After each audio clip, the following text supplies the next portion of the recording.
दोस्तों, आज मैं आपको सुनाने जा रहा हूं राजस्थान के ऐसे लोक देवता की अद्भुत कथा, जिनका जीवन केवल चमत्कारों से ही नहीं बल्कि मानवता, समानता और धर्म एकता के अद्वितीय उदाहरण से भरा हुआ है। लोक देवता, पीरों के पीर, बाबा रामदेव जी महाराज, जिन्हें मुसलमान श्रद्धा से बाबा रामसा पीर कहते हैं। 15वीं शताब्दी की शुरुआत में भारत लूट खसोट, आपसी झगड़ों और अत्याचार से जूझ रहा था।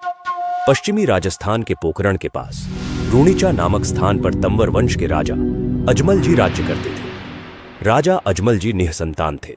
वे निरंतर दान पुण्य करते, साधु संतों को भोजन कराते और भगवान द्वारकाधीश की भक्ति में लीन रहते थे। भैरव नामक राक्षस के आतंक से परेशान प्रजा और पुत्र प्राप्ति की कामना के साथ राजा तीर्थ यात्रा पर निकले। कई पवित्र स्थानों के दर्शन के बाद वे द्वारका पहुंचे। द्वारका मंदिर में पहुंचकर उन्होंने पुजारी से पूछा, महाराज, मैं द्वारकाधीश के दर्शन करना चाहता हूं, प्रभु कहां विराजमान है?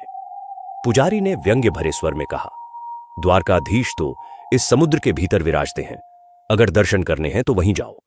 राजा अजमल जी के लिए यह मजाक नहीं, प्रभु की ओर बुलावा था।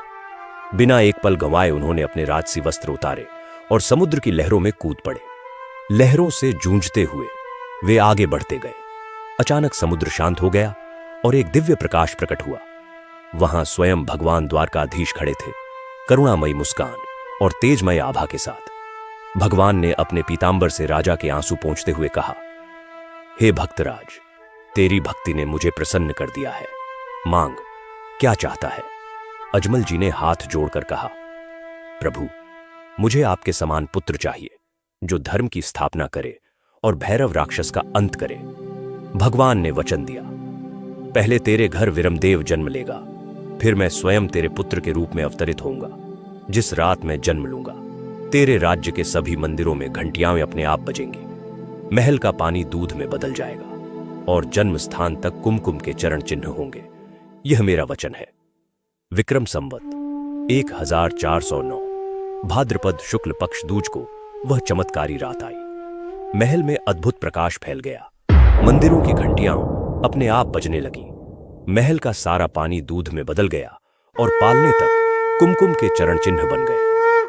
इस प्रकार भगवान द्वारकाधीश ने बाबा रामदेव जी के रूप में अवतार लिया। बाल्यकाल से ही बाबा करुणा और तेज से भरे थे। उन्होंने समाज के भेदभाव को तोड़ते हुए एक दलित कन्या डालीबाई को अपनी धर्म बहन बनाया। जब समाज ने विरोध किया तो बाबा ने कहा, सच्चा संबंध जाति से नहीं, आत्मा से होता है। डालीबाई जीवन भर बाबा की भक्त रही। आज भी मेलों में उसका नाम ससम्मान लिया जाता है। उन दिनों पोकरण क्षेत्र भैरव नामक राक्षस से आतंकित था। बाबा ने अपनी आध्यात्मिक शक्ति से उसका वध किया और लोगों को भय से मुक्त कराया। बाबा ने अपने जीवन काल में 24 चमत्कार किए, जिनकी गूंजा आज भी लोक कथाओं और भजनों में मिलती है। एक मां की गोद उजड़ गई थी, बाबा ने मृत बालक को जीवित कर दिया। रेगिस्तान में प्यासे लोग तड़प रहे थे, बाबा ने धरती फोड़कर मीठा पानी निकाला। एक अंधा बुजुर्ग बोला, रामसा पीर, मुझे प्रभु का रूप देखना है। बाबा ने उसकी आंखों में रोशनी लौटा दी, कुष्ठ रोगियों को ठीक किया, अपाहिजों को चलने की शक्ति दी। इन चमत्कारों से बाबा ने लोगों को विश्वास दिलाया कि ईश्वर सबके साथ है, बस सच्चे मन से पुकारो। बाबा की ख्याति इतनी दूर तक फैली कि मक्का के मौलवियों ने 5 पीरों को उनकी परीक्षा लेने भेजा। पीर बोले, हम तो सिर्फ मक्का में रखी सीपियों से ही भोजन करते हैं। बाबा मुस्कुराए और बोले, मेरे घर आए अतिथि बिना भोजन किए नहीं जा सकते।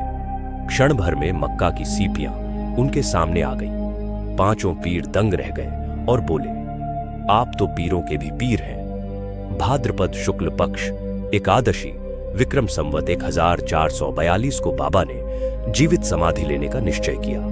भक्तों को बुलाकर उन्होंने कहा, मेरे पूजन में कभी भेदभाव मत करना, मैं सदैव अपने भक्तों के साथ रहूंगा। इतना कहकर बाबा समाधि में खड़े हो गए, ध्यान मग्न हुए और अंतर ध्यान हो गए। भक्त मानते हैं कि आज भी वे समाधि में ही ध्यान मग्न हैं और हर सच्ची पुकार सुनते हैं। आज भी रूणीचा में बाबा रामदेव जी का विशाल मेला लगता है, जहां हर जाति, हर धर्म, हर वर्ग का व्यक्ति एक साथ आता है।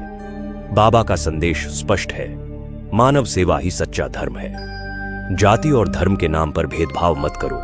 दोस्तों, अगर आप भी बाबा रामदेव जी महाराज के सच्चे भक्त हैं तो इस वीडियो को लाइक, शेयर और सब्सक्राइब करें ताकि बाबा का यह संदेश मानवता और एकता का हर कोने तक पहुंच सके। जय बाबा री।